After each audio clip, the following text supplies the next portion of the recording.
Calaroga Shark Media.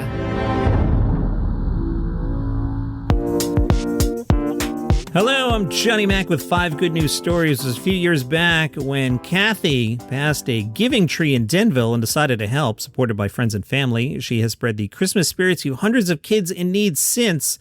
In 2020, she walked into a Smart World cafe in Denville.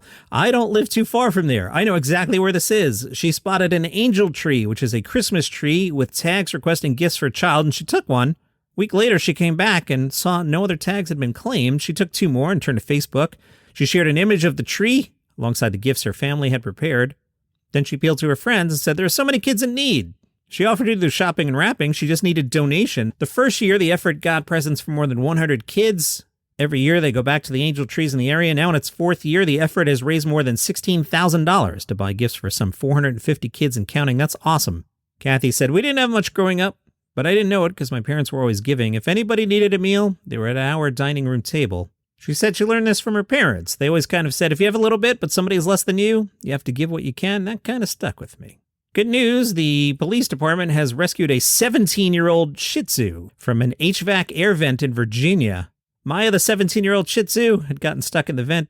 The crew tried various ways to retrieve the pet, and eventually they had to drill open the basement roof to get Maya out. The dog was safely returned to the owner. Authorities did not specify how Maya ended up in the vent. Nice job by some construction workers in Long Island City. They helped a goose cross a busy street last week.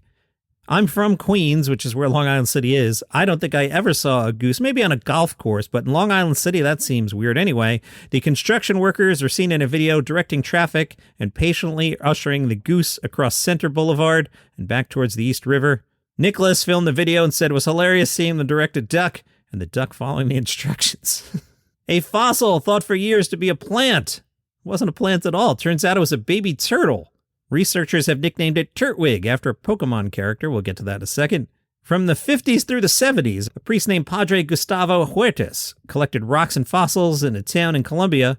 2 of the specimens he found were small round rocks patterned with lines that looked like leaves. He classified them as a fossilized plant. But a new study published in the journal Paleontologia Electronica, researchers have re-examined the plant fossils and found they're not plants at all. They were remains of baby turtles. A student at a local university said it was truly surprising. Details on the turtle's bones helped the researchers estimate how old it was at death. The juvenile likely died when it was less than 1 year old. The specimen, nicknamed Turtwig, is after a Pokemon character that's half turtle, half plant.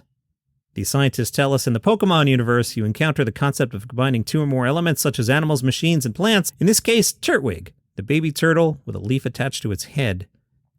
And good news, 2 recovered sea lions. They are named Holly and Joy. They were released back into the sea by the Marine Mammal Care Center. Both had been rescued earlier in the year after a toxic bloom outbreak. Joy, one of the 2 sea lion pups, was a little slow to enter the water, but when she did, she didn't miss a beat.